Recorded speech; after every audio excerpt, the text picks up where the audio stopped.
So I'm starting now. First of all, I'd like to thank the Pan-American Trauma Society for the kind invitation to participate in this meeting. I talk about trauma care during COVID times, what we had in Brazil. So the coronavirus disease, 2019, the infectious disease caused by acute respiratory syndrome coronavirus 2, RNA positive single-strand virus with genetic proximity to bat coronaviruses, first identified in China on December 31, reported December 31, and it's a pandemic since March 11, 2020. Okay, that's the numbers that we have now in October. These are the number of cases. We're comparing here 4 different countries, Brazil, USA, Italy, and South Korea. So we have the disease since the start of the disease in each of these countries. We can see still increasing and in Brazil and in USA. These are the number of deaths that we have. Italy and South Korea, numbers are stable, but it's still increasing in USA and in Brazil. These are the number of new cases that we have, still high in Brazil and USA. Slight increase in Italy in the last weeks. And the number of new deaths that we have in these countries, we can see here that Brazil and USA, they are still high.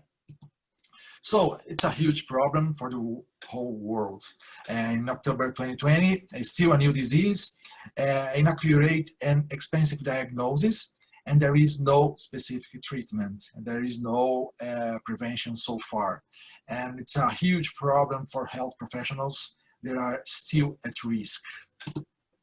This very interesting paper from China was published in the beginning of the year, and there were 3,300 patients, there were health professionals with COVID-19, and 23 of them died. These 23 health professionals who died, the average age was 55. Most of them were men, and 11 were people rehired after retirement. And of these, 5 were known to have chronic condition. 13 were clinical doctors, 8 were surgeons. Only 2 of the 23 health professionals were doctors in respiratory medicine who had been specifically assigned to treat patients with COVID-19.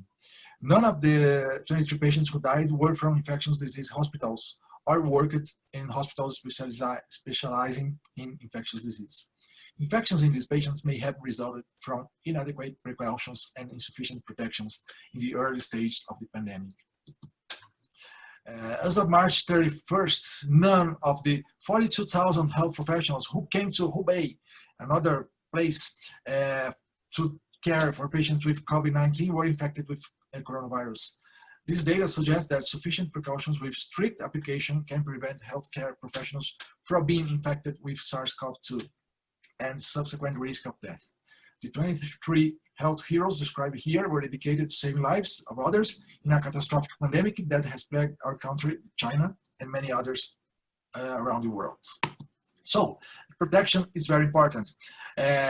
We had this survey about trauma acute care surgery in COVID-19 pandemic era. And first question, if you feel safe and comfortable taking care of patients with trauma during the pandemic, most of them, not at all. What type of protections, PPE, that you can use to operate a patient with no suspicions of COVID-19? Most of them using only simple surgical mask. Most of the doctors avoid the laparoscopic surgery because of the risk of contamination. And most of them also ordered a CT, a thoracic CT scan, to make sure the patient could be with COVID-19. And most of them had difficulties to have equipment of protection. So, a lot of changes during the COVID-19 regarding trauma and trauma team. We can talk about staff protections, changes in epidemiology of trauma, and changes in hospital routines and procedures. For example, these patients arrived in our hospital victim of motorcycle accidents. He arrived in the ER with decreased level of consciousness and difficult breathing. He had a neurotracheal intubation. Medical staff, they were protected with N95 and PPE.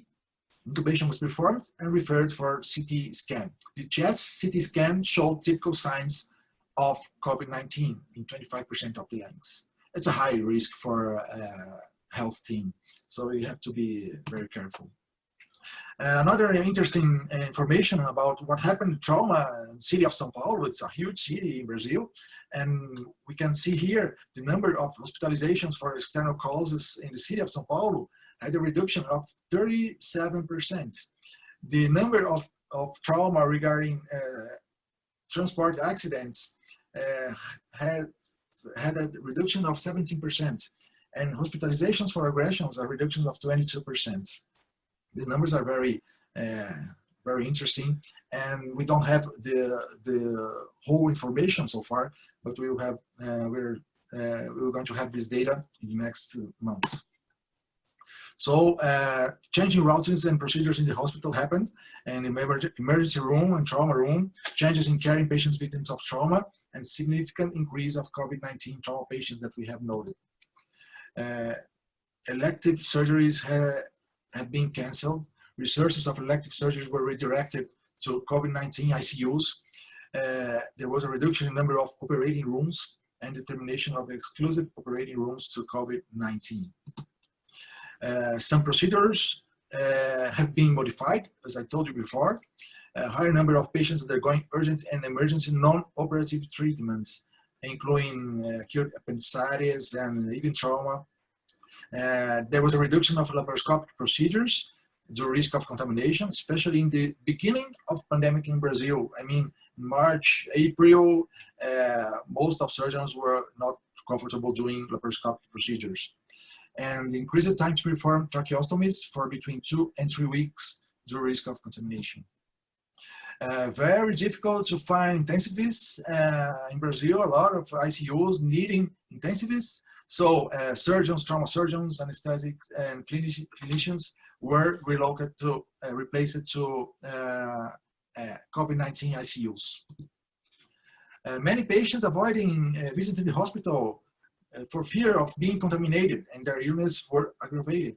Trauma patients that stayed at home, for example, appendicitis that were operated in more complicated stages, the recurrence of cases of biliary acute pancreatitis, and diabetic patients with vascular disease who came to the hospital late and needed amputation. So what we had during pandemic regarding trauma, a lot of changes in epidemiology of trauma and patients that came to the hospitals. Changes in the management of some disease, including trauma and non-traumatic urgencies.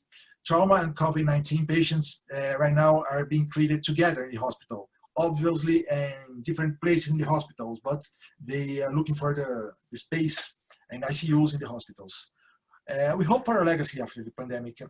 I have a dream, and my dream is related to trauma ICUs. We need them. We need them in Brazil, trauma ICUs, and the recognition of professionals dealing with urgencies and emergencies. These professionals are very important for the whole country and even the whole world.